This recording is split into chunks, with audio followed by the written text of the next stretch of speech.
kamusta naman po yung pag-crackdown po ng LTO dito sa mga driving schools na nagbibigay lang po ng basta ng lisensya, yung kumbaga may mga fixers po?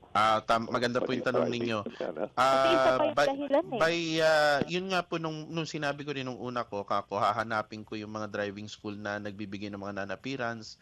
Apparently, may ilalabas po ako na show cause order ng Monday na isang area sa Northern Luzon, particularly dyan sa may Tarlac, na mga nagbibigay ng ganyan. So, masoshow ko sila. Seryoso ako sa ganyan. Kako, pagka kayo'y nahuli ko, ipapasara ko kayo. Meron po akong nahuli.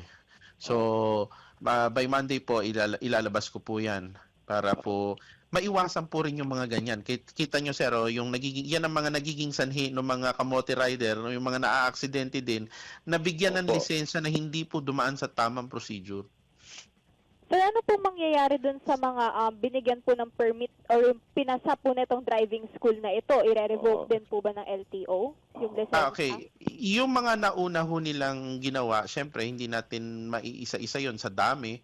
So, kami, kaya nga ang pamunuan ng LTO, ang sinisiguro namin na hindi na mamayagpag yung mga ganyan na nagbibigay ng non-appearance na driving school.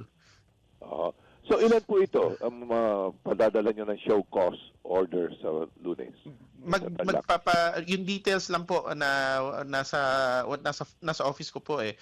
So mag-advise po ako ng Monday regarding po diyan. Pero meron po na medyo ilan din po sila na mga napasukan namin.